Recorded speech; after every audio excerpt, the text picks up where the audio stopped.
नमस्कार, स्वागत है आप सभी का आर्य न्यूज पर। मैं आपके साथ निकिता कश्यप। बुलेटिन की शुरुआत करते हैं। ओम बिरला एक बार फिर लोकसभा के स्पीकर बन गए हैं। बुधवार उन्होंने ध्वनि मत से जीत दर्ज की है। आपको बताते चले कि आज एनडीए ने राजस्थान के कोटा से तीसरी बार सांसद ओम बिरला को वो प्रत्याशी के रूप में मैदान में उतारा था और अब उन्हें जीत हासिल हो गई है, जो चुनाव जीत चुके हैं। वहीं आपको बताते चले कि विपक्षी इंडिया ब्लॉक ने केरल के मवेलीकारा से 8 बार सांसद कोडिन्नू निल्ली को सुरेश को मैदान में उतारा था। तो वहीं इस मौके पर प्रधानमंत्री नरेंद्र मोदी ने लोकसभा के स्पीकर ओम बिरला को बधाई देते हुए कहा कि यह सदन का सौभाग्य है कि आप दूसरी बार इस आसन पर विराजमान हो रहे हैं। आपको बताते चले आगे उन्होंने यह भी कहा कि आपको मेरी और इस पूरे सदन की तरफ से बहुत बहुत शुभकामनाएं। इस महत्वपूर्ण कालखंड में दूसरी बार इस पद पर विराजमान होना बहुत ही बड़ा दायित्व है, आपको मिला है। हम सबका विश्वास है कि आने वाले 5 साल हम सबका मार्गदर्शन आप करेंगे। आगे उन्होंने क्या कुछ कहा, आप सुनिए। आदरणीय अध्यक्ष महोदय,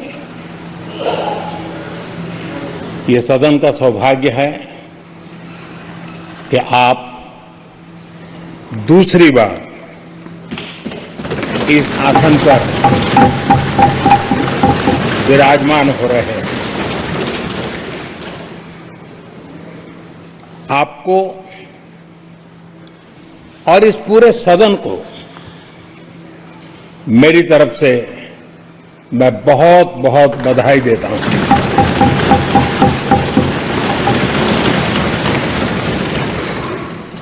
आदरणीय अध्यक्ष जी, मेरी तरफ से आपको शुभकामनाएं हैं, लेकिन इस पूरे सदन की तरफ से भी आपको अनेक अनेक शुभकामनाएं। अमृत काल के इस महत्वपूर्ण कालखंड में दूसरी बार इस पद पर विराजमान होना बहुत बड़ा दायित्व आपको मिला है और आपका 5 वर्ष का अनुभव और आपके साथ हम लोगों का 5 साल का अनुभव, हम सबका विश्वास है कि आप आने वाले 5 साल हम सबका मार्गदर्शन भी करेंगे और देश की आशा अपेक्षाएं पूर्ण करने के लिए ये सदन अपना दायित्व निभाने में आपकी बहुत बड़ी भूमिका रहेगी। सबसे पहले मैं ओम बिरला जी को बधाई देना चाहूंगी क्योंकि उनका ये दूसरा काम होगा और इतिहास में ये भी लिखा जाएगा कि उनके खिलाफ एक प्रतिद्वंदी था। ये कंसेंसस वाला इलेक्शन नहीं था उनके लिए, और खास करके इसलिए कि भारतीय जनता पार्टी को लग रहा है कि उनको वही उसी तरीके का बहुमत मिला था जो फर्स्ट टर्म और सेकेंड टर्म में मिला है। उनको याद दिलाना जरूरी था कि अब यही सिर्फ किताब है जिसके आधार पर उनको चलना पड़ेगा। डेप्यूटी स्पीकर का जो रिवाज रहा है, डेप्यूटी स्पीकर विपक्षी पक्ष से होता है, वो उसका उनको हमें कॉन्फिडेंस देना होगा। इसलिए हमने अपना कैंडिडेट खड़ा किया था। हम जानते थे हमारे पास आखिरी कम है, पर ये ध्यान दिलाना जरूरी था कि अब जो भी बातचीत होगी सत्ता पक्ष और विपक्ष में पार्लियामेंट्री प्रोसीजर्स के अनुसार और संविधान को आगे रखा। सबसे पहले and we are confident that by allowing the opposition to speak, by allowing us to represent the people of India, you will do your duty of defending the Constitution of India. I'd like to once again congratulate you, Speaker Sir, and also all the members of the House who have won their election. Thank you very much. नवनिर्वाचित अध्यक्ष जी को मैं बहुत बहुत बधाई और शुभकामनाएं देना चाहता हूं। जहां प्रधानमंत्री जी और हमारे साथी लीडर ऑपोजिशन ने आपको बधाई दी है, वहीं मैं भी उनसे जुड़ करके आपको बधाई देना चाहता हूं। आप इस सदन के स्पीकर दोबारा चुने गए हैं।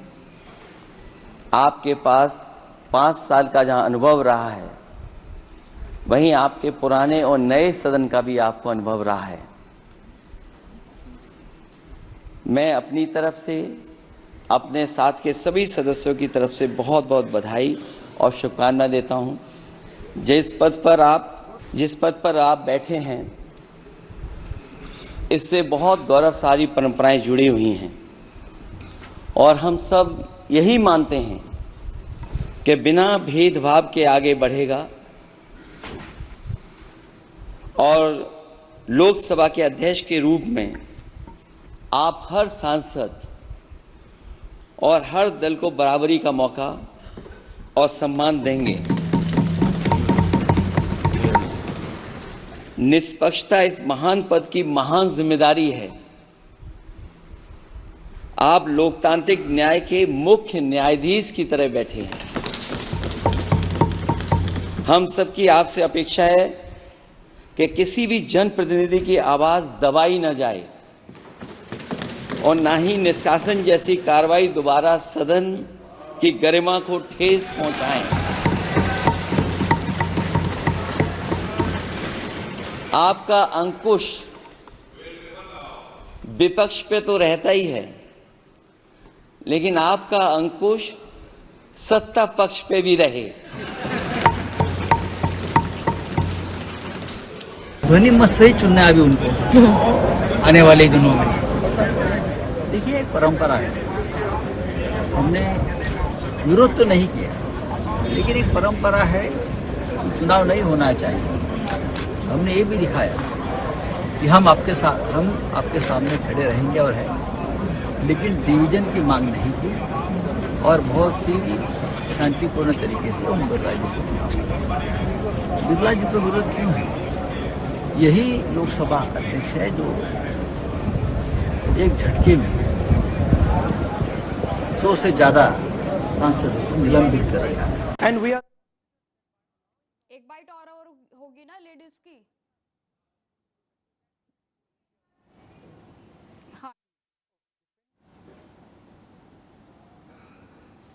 खबरों में आगे बढ़ते हैं। दिल्ली शराब घोटाले से संबंधित मामले में जांच एजेंसी को मंगलवार को अरविंद केजरीवाल को बुधवार को संबंधित ट्रायल कोर्ट में पेश करने की अनुमति मिल गई थी और आज सीएम अरविंद केजरीवाल को दिल्ली की राउज एवेन्यू कोर्ट में पेश किया गया और जिसके बाद राउज एवेन्यू कोर्ट में सुनवाई के दौरान ही सीएम अरविंद केजरीवाल ने कहा कि उनका शुगर लेवल डाउन हो रहा है। उन्होंने कहा कि मुझे चाय और बिस्कुट लेना है और जिसकी इजाजत कोर्ट के द्वारा जो है उन्हें दी गई। वहीं आपको यह भी बताते चले कि सीबीआई ने केजरीवाल को गिरफ्तार कर लिया है और हिरासत में लेकर उनसे शराब नीति को लेकर पूछताछ करना चाहती है। यह सब जानकारी जो है वो सीबीआई की ओर से कोर्ट में कही गई। वहीं आपको बताते चले कि सीबीआई ने 5 दिन की कस्टडी मांगी है। तो वहीं आपको बताते चले कि इस पर आम आदमी पार्टी के ऑफिशियल दिल्ली के अकाउंट पर एक ट्वीट किया गया है जिसमें कि पोस्ट करते हुए कहा गया कि यह बौखलाहट और तानाशाही की हद है। वह मुख्यमंत्री जिसने अपनी जनता के लिए इतना कुछ किया,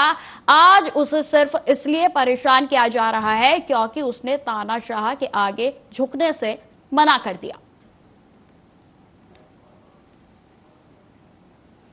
तो आपको बता दें कि सीबीआई ने आज 5 दिन की हिरासत जो है वो अरविंद केजरीवाल के लिए मांगी थी। देखिए, आपको बताते चले कि राउज एवेन्यू कोर्ट की ओर से उनकी जमानत याचिका जो है वो पास हो गई थी और जिसके बाद ईडी ने जो है सुप्रीम कोर्ट का रुख किया था और इसके बाद आपको बताते चले कि आज जो सुप्रीम कोर्ट में उनकी पेशी भी सुप्रीम कोर्ट में भी पेशी होनी है और इसके अलावा जो राउज एवेन्यू में उनको पेश किया गया है वो सीबीआई की ओर से किया गया है। तो कहीं ना कहीं जो है ये आशंकाएं जताई जा सकती हैं कि उनकी जो जमानत याचिका थी वो जो है शायद पास हो गई थी और जिसके बाद अब सीबीआई की ओर से जो एक्शन लिया गया है उसके बाद अरविंद केजरीवाल को एक बार फिर से कोई भी राहत मिलती हुई नहीं दिख रही है। वहीं आपको बताते चले कि लगातार जो है अरविंद केजरीवाल इस बात की जब वो बाहर आए थे तब भी उन्होंने दावा किया था कि उनको हेल्थ इश्यूज हो रहे हैं, उनके शुगर की जो बीमारी है उसको लेकर उनको संबंधित जो है परेशानियां हो रही हैं और उसी का नतीजा जो है आज कहीं ना कहीं देखने को मिला जिसमें अरविंद केजरीवाल जब राउज एवेन्यू कोर्ट में पेश किए गए तो उस दौरान उनकी तबीयत बिगड़ गई और जिसके बाद उन्होंने जो आसपास में उनके अधिकारी थे उनको सूचना दी कि उनका शुगर लेवल जो है वो डाउन हो रहा है और उन्होंने जो है खाने पीने के लिए शुगर लेवल को मेंटेन करने के लिए बिस्किट और चाय की मांग की और जिस पर कोर्ट की ओर से इजाजत दी गई और जिसके बाद उनको आनंद फानन में अस्पताल में भी भर्ती कराया गया।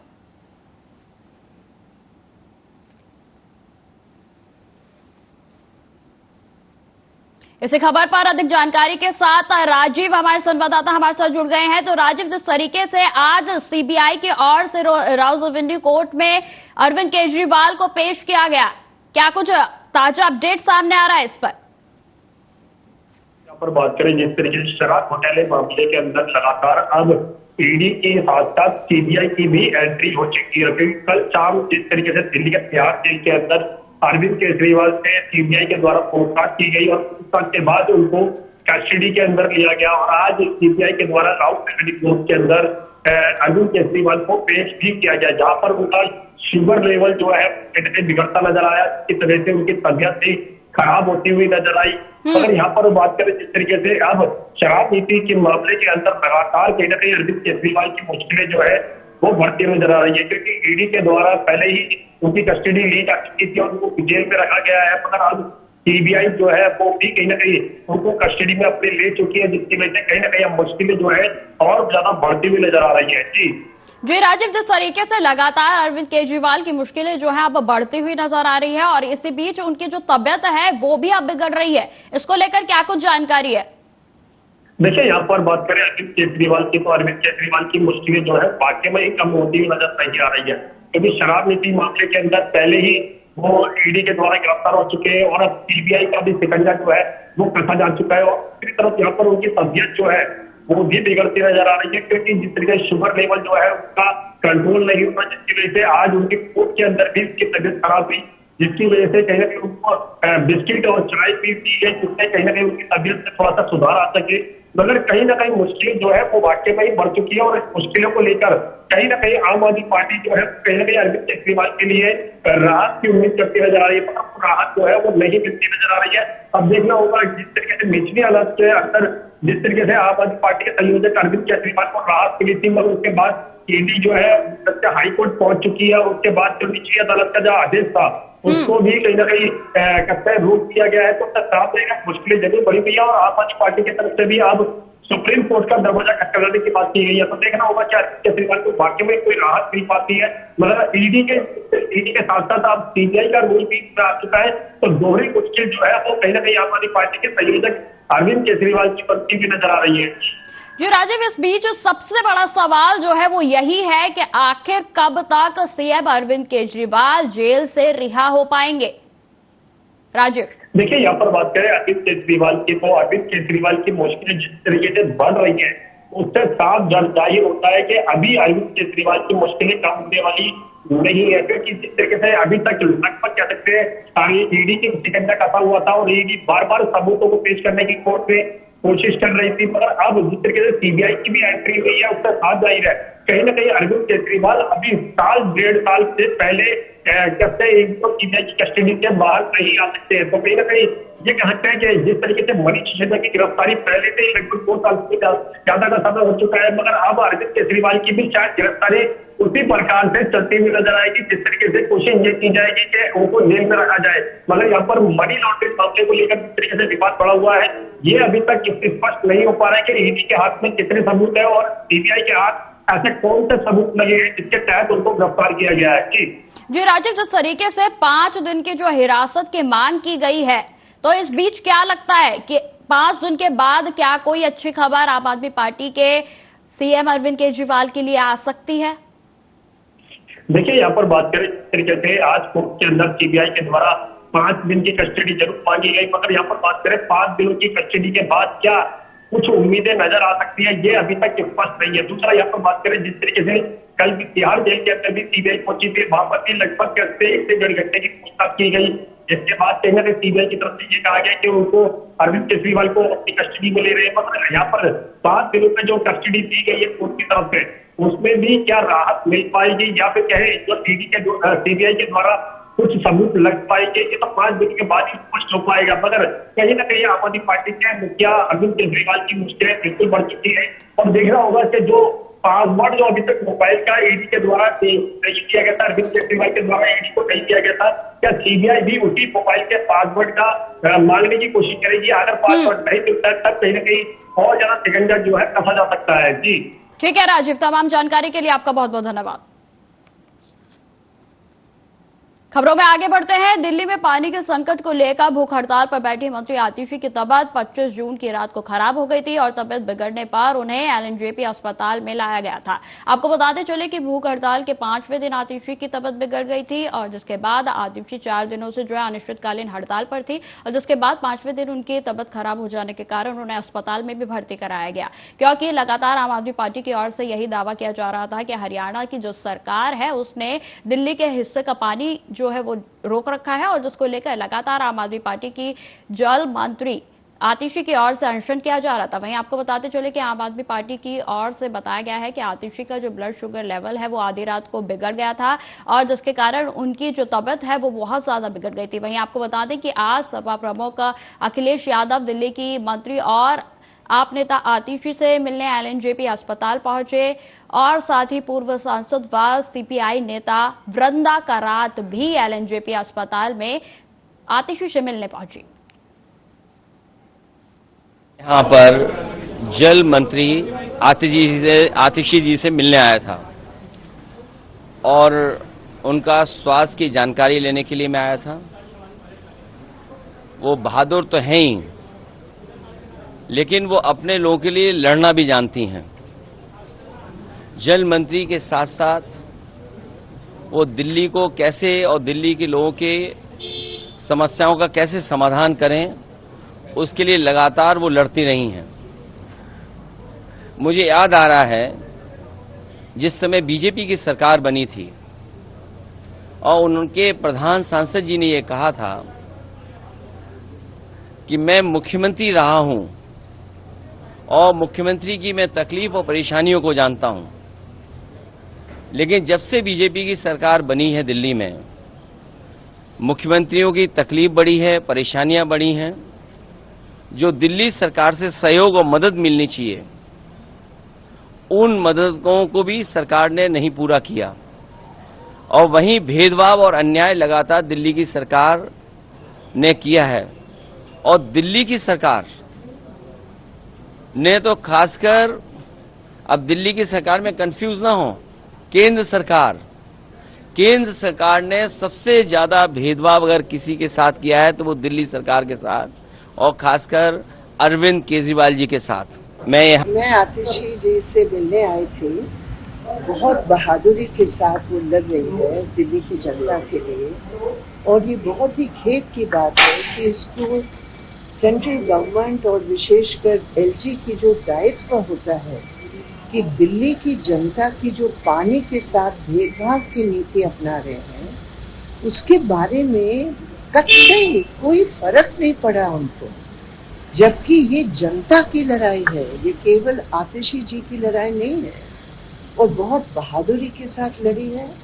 हम उनको सलाम देने के लिए आए थे और मैं आशा करती हूँ कि इस मेडिकल रेस्ट के बाद उन्होंने खुद हमें कहा कि हम तो इंतज़ार कर रहे हैं कि जब हम खुद ही संघर्ष के रास्ते पर फिर दोबारा दिल्ली के लिए लड़ें। खबरों में आगे बढ़ते हैं। पंजाब के मोगा में सैकड़ों की संख्या में आशा वर्कर सिविल हॉस्पिटल में धरने पर बैठ गई हैं। आपको बताते चले कि राज्य सरकार और केंद्र सरकार के खिलाफ जमकर नारेबाजी की जा रही है। वहीं मनदीप कौर जिला प्रधान और हरविंदर कौर आशा वर्कर ने मीडिया से बातचीत करते हुए यह भी जानकारी दी कि हमारी जो 58 साल उम्र की आशा वर्करों को सरकार ने सेवा मुक्त करने का जो फैसला लिया है उसे वापस ले लिया जाए और हमारे जो इंसेंटिव है उसमें भी कटौती करने की जो शुरू कर दी है उससे भी सरकार वापस ले। साथ ही आपको बताते चले उन्होंने यह भी कहा कि सत्ता में आने से पहले हम आशा वर्कर से वादा किया गया था कि हम आपकी सभी मांगे मानेंगे। हमने भी सरकार का पूरा सहयोग किया था और सभी को आशा थी कि शायद यह सरकार हमारे लिए कुछ करेगी, पर हमें तो सभी सरकारों ने लूटा है। आगे उन्होंने क्या कुछ कहा, आप सुने। साडियां मंगां ये सरकार तो भी एक तो जिहड़ियां साडियां 58 साल वालियां भैणां उन्हां दी उम्र 65 साल कीती जावे और जो कहंदे भी सेवा मुक्त हो के घरे जाओ। ਜਿਹੜੀਆਂ 16 ਸਾਲ ਤੋਂ ਕੰਮ ਕਰਦੀਆਂ। ਇਹਦੇ ਵਿੱਚ ਸਾਨੂੰ ਸਰਕਾਰਾਂ ਤੇ ਬਹੁਤ ਜ਼ਿਆਦਾ ਰੋਸ ਆ ਵੀ ਉਹਨਾਂ ਨੂੰ ਬਿਨਾਂ ਕੋਈ ਨਾ ਤਾਂ ਉਹਨਾਂ ਨੂੰ ਕੋਈ ਪੈਨਸ਼ਨ ਲਾਗੂ ਕੀਤੀ ਆ, ਨਾ ਉਹਨਾਂ ਨੂੰ ਕੋਈ ਜਾਣ ਵਾਸਤੇ ਕੋਈ 1.5 ਲੱਖ 2 ਲੱਖ ਦਾ ਕੋਈ ਸਹੂਲਤ ਦਿੱਤੀ ਗਈ ਹੈ। ਆਸ਼ਾ ਵਰਕਰ ਫੈਸਿਲਿਟੇਟਰ ਨਰੋਲ ਯੂਨੀਅਨ ਪੰਜਾਬ ਪੰਜੋਲਾ ਗਰੁੱਪ ਸਾਡੇ ਸੂਬਾ ਪ੍ਰਧਾਨ ਮੈਡਮ ਕਿਰਨਦੀਪ ਕੌਰ ਪੰਜੋਲਾ ਜੀ ਦੇ ਦਿਸ਼ਾ ਨਿਰਦੇਸ਼ਾਂ ਅਨੁਸਾਰ ਅੱਜ ਪੂਰੇ ਪੰਜਾਬ ਦੇ ਵਿੱਚ ਆਸ਼ਾ ਵਰਕਰ ਜੋ ਰੋਸ ਪ੍ਰਗਟ ਕਰਨ ਜਾ ਰਹੇ ਨੇ। ਪਹਿਲਾ ਕਾਰਨ ਇਹ ਆ ਕਿ ਉਹਨਾਂ ਨੇ ਬਿਨਾਂ ਦੱਸੇ ਕੋਈ ਨੋਟਿਸ ਕੱਢੇ ਸਰਕਾਰ ਨੇ ਸਿੱਧਾ ਹੀ 58 ਸਾਲ ਦੀ ਜਿਹੜੀ ਆਸ਼ਾ ਵਰਕਰ ਮੇਰੀ ਭੈਣ ਹੋ ਚੁੱਕੀ ਆ ਉਹ ਸੇਵਾ ਮੁਕਤ ਜਿਹੜੀ ਆ ਕਰ ਦਿੱਤੀ ਗਈ। ਉਹਨਾਂ ਨੂੰ ਚਿੱਠੀਆਂ ਕੱਢਦੀਆਂ ਵੀ ਤੁਸੀਂ ਯੂ ਕੈਨ ਗੋ, ਤੁਸੀਂ ਰਿਲੀਵ ਹੋ, ਅੱਜ ਤੋਂ ਬਾਅਦ ਮਹਿਕਮੇ ਤੋਂ ਤੁਸੀਂ ਚਲੇ ਜਾਓ, ਤੁਹਾਡਾ ਹੁਣ ਇੱਥੇ ਕੋਈ ਕੰਮਕਾਰ ਨਹੀਂ, ਆਪਣਾ ਰਿਕਾਰਡ ਜਮ੍ਹਾਂ ਕਰਾ ਦਿਓ ਔਰ ਇੱਥੋਂ ਚਲੇ ਜਾਓ। ਸੈਕਿੰਡ ਸਾਡੀ ਮੰਗ ਸੀ ਜੀ, ਸਾਡੇ ਆਸ਼ਾ ਵਰਕਰ ਨਿਗੋਣੇ ਦੇ ਪੱਤੇ ਤੇ ਪਹਿਲਾਂ ਹੀ ਕੰਮ ਕਰ ਰਹੇ ਸੀ ਔਰ ਸਰਕਾਰ ਨੇ ਉਹ ਜਦੋਂ 4 ਪੈਸੇ ਬਣਨ ਲੱਗੇ ਤੇ ਜਿਹੜੇ ਚੱਕ ਕੇ ਉਹ ਵੀ ਇਨਸੈਂਟਿਵ ਜਿਹੜੇ ਉਹਨਾਂ ਨੇ ਜਮ੍ਹਾਂ ਹੀ ਕੱਟਦੇ ਆ, ਉਹਦੇ ਵੀ ਸਾਡੇ ਮਨ 'ਚ ਜਿਹੜਾ ਭਾਰੀ ਰੋਸ ਆ। ਥਰਡ ਜਿਹੜੀ ਮੇਰੀ ਮੰਗ ਆ ਜੀ, ਆਸ਼ਾ ਫੈਸਿਲਿਟੇਟਰ 20,000 ਪਾਪੂਲੇਸ਼ਨ 'ਚ ਰੱਖੀ ਗਈ ਆ ਔਰ 20,000 ਦੇ ਵਿੱਚ ਸਿਰਫ ਉਹ 250 ਰੁਪਏ ਦੇ ਵਿੱਚ ਟੂਰ ਮਨੀ ਜਿਹੜਾ ਦਿੱਤਾ ਜਾਂਦਾ, 250 'ਚ ਕੰਮ ਕਰਾਇਆ ਜਾਂਦਾ। ਬਹੁਤ ਸ਼ਰਮ ਵਾਲੀ ਗੱਲ ਆ सरकार प्रति। आशा वर्कर फैसिलिटेटर नरोल।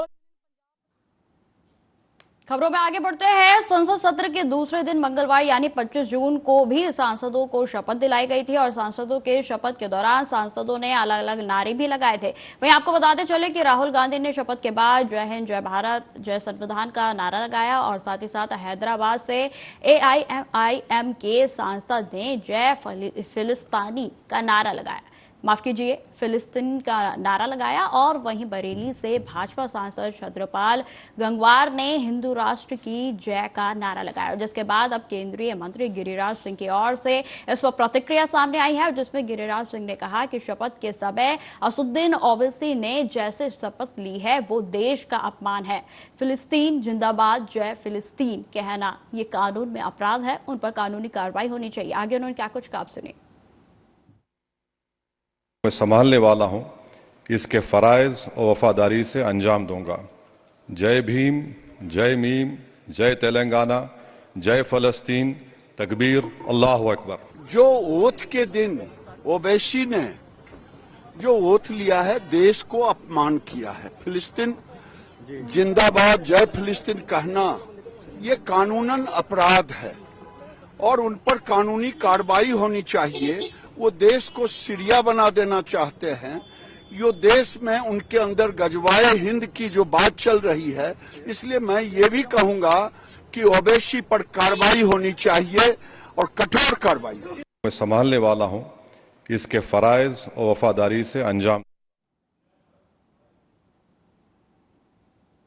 खबरों में आगे बढ़ते हैं। पिछले कुछ दिनों से पंजाब में गर्मी का कहर लगातार देखने को मिल रहा है और इस गर्मी के कहर से बचने के लिए लगातार जो है लोग जलाशयों में जाकर स्नान करते हैं। वहीं आपको बताते चले कि गर्मी से बचने के लिए लोगों के द्वारा अलग अलग तरीके भी अपनाए जा रहे हैं और इसी बीच भटिंडा की सरहद कनाल नहर पर गर्मी से बचने के लिए नहाने गए 2 युवक डूब गए और जिनकी तलाश लगातार जारी है। जानकारी के अनुसार समाज सेवी संस्था और पुलिस के द्वारा सर्च अभियान लगातार जारी है। जानकारी देते हुए प्रत्यक्षदर्शी ने बताया कि दोनों युवक सरहद कनाल नहर में नहाने लगे और इस दौरान वह पानी के तेज बहाव में बह गए और जिसकी सूचना उनके द्वारा समाज सेवी संस्था और पुलिस को दी गई और जिनके द्वारा मौके पर पहुंचकर बचाव कार्य को शुरू कर दिया गया है।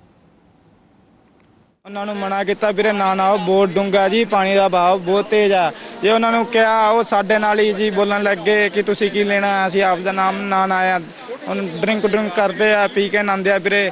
ਤੇ 2 ਜਿਹੜੇ ਸੀ ਉਹ ਤਾਂ ਬਾਹਰ ਨਿਕਲ ਗਏ, ਸਾਡੀ ਗੱਲ ਸਮਝ ਗਏ ਵੀਰੇ। ਉਹ 2 ਨਹੀਂ ਸਮਝੇ, ਉਹ ਪਾਣੀ ਨੇ ਗੋਤਾ ਖਵਾਤਾ ਵੀਰੇ। ਉਹ ਤੋਂ ਬਾਅਦ ਉਹਨਾਂ ਦਾ ਪਤਾ ਹੀ ਨਹੀਂ ਲੱਗਿਆ ਵੀਰੇ। ਅਸੀਂ ਬਹੁਤ ਲੱਭਿਆ ਉਹਨਾਂ ਨੂੰ, ਹੁਣ ਵੀ ਲੱਭ ਰਹੇ ਆ ਵੀਰੇ, ਨਹੀਂ ਮਿਲੇ ਵੀਰੇ।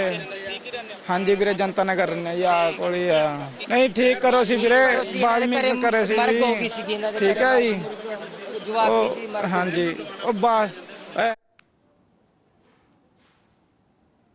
पंजाब के खन्ना में थाना दोहराहा के गांव बिलासपुर में जमीनी विवाद को लेकर एसजीपीसी और डेरा महंत प्रबंधकों के बीच खूनी झड़प की खबर सामने आई है। जमीन पर कब्जे को लेकर दोनों पक्ष आमने सामने हो गए। आपको बताते चले कि इस झड़प में दोनों पक्षों के 1 दर्जन से अधिक लोग घायल हो गए हैं। वहीं झड़प में एसजीपीसी के अतिरिक्त सचिव विजय सिंह समेत कई कर्मी भी घायल हुए हैं। जानकारी के अनुसार बिलासपुर में 20 सेकंड से ज्यादा जो है वो जमीन है और जिसमें डेरा महंत प्रबंधन इसे अपनी जमीन बता रहे हैं। वहीं आपको बताते चले कि SGPC इसे गुरु घर की जमीन का बताने का दावा कर रहे हैं और इसे लेकर हाईकोर्ट में भी केस चल रहा है। आपको बताते चले कि मामले में सचिव विजय सिंह अपनी फोर्स समेत जमीन पर कब्जा लेने आए तो दोनों पक्ष आमने सामने हो गए और डेरा महंत के करणदीप ने इस मुद्दे पर जानकारी देते हुए बताया कि करीब 200 साल पुरानी जमीन है जो राजे महाराजे ने उनके बुजुर्गों को दान में दी थी। वर्ष 1960 से इस जमीन को श्री गुरु ग्रंथ साहिब की जमीन से जोड़ा जाने लगा और इसे लेकर काफी समय से केस भी चल रहा है। हाईकोर्ट में केस जो है अभी भी चल रहा है और किसी भी अदालत ने SGPC को कब्जा करने के आदेश जारी नहीं किए गए हैं। वहीं आपको बताते चले ताजा जानकारी के अनुसार SPGC वाले हथियार और ट्रैक्टर लेकर जबरदस्ती जमीन पर घुसे और जिसके बाद जब उन्होंने विरोध किया तो तलवारों से हमला कर दिया गया।